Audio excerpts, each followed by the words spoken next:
11 April शुक्रवार. तर ह्या दिवशी काय झालं, 8 वाजेपर्यंत आपण मार्केट ऑब्झर्व केलं.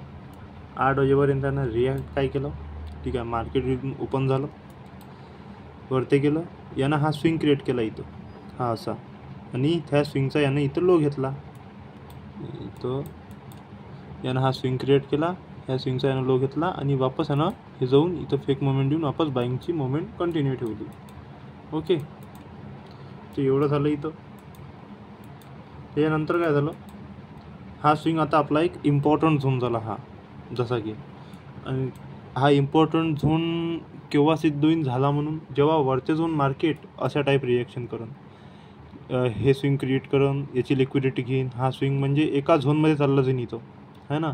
आणि इथून जेव्हा याच्यात फेक मोमेंट देईन, म्हणजे खाली पळन आणि बाईंगचं इंडिकेशन देईन, तेव्हा आपल्याला तिथे ट्रेड घ्यायचा आहे.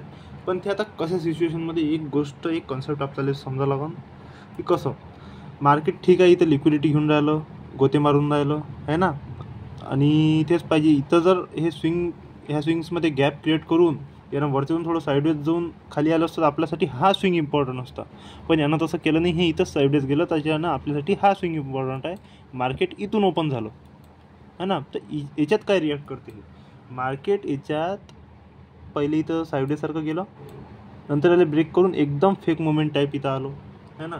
आता इथं काय होते, जर आपण 50%चा झोन पण इथं मोजतो, 50% झोनही मोजतो, तर 50% झोनवर आलं, यानं सेल साईड इथं इंडिकेशन नाही दिलं. जर यानं इथं ह्या स्विंगमध्ये येऊन इथं रिएक्शन सेल साईड क्लोजिंग दिली असती, आणि त्याच्यानंतर जर यानं बाईंगचं क्लोजिंग दिलेली असती तर अशी, तर आपण इथं डायरेक्ट ट्रेड नसता घेतला, कारण की मग ते फेक मोमेंट सिद्ध नाही झाली ना.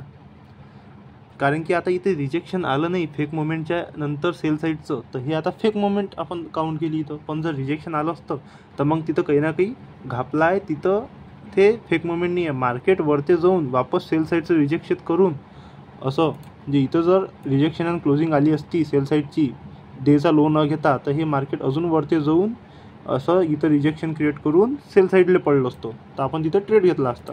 पण असं इथं नाही झालं. यानं काय केलं, फेक मोमेंट आली, रिजेक्शन नाही दिलं, आणि याच्यातूनच यानं बाईंगचं इंडिकेशन दिलं सरळ, है ना. तर आपण इथं ट्रेड घेतला आहे. इथं ह्या ट्रेड घ्यायचं लॉजिक हेच होतं, आणि हायचं टार्गेट लावलं. ओके,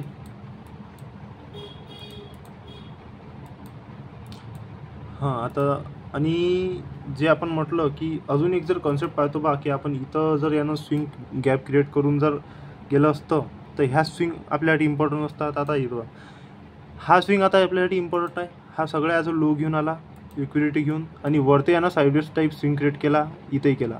ह्या दोन्ही स्विंगले यानं ब्रेक केलं खाली, आणि ह्या स्विंगमध्ये आलं, हे इथं मार्केट ह्या स्विंगमध्ये आलं. तर इथं जर यानं बाईंगचं रिजेक्शन दिलं, तर मार्केट तिथून वर जाईल. जसं की हे इथं आलं मार्केट, यानं इथं क्लोजिंग दिली, मार्केटने याचा हाय घेतला, है ना. इथं आपलं एस एल मोठं बनवून राहिलं, म्हणून आपण इथं ट्रेड नाही घेतला ना. पण कॉन्सेप्ट तेच आहे, यानं हाय घेतला. ओके, एक ट्रेड 11 एप्रिल डन.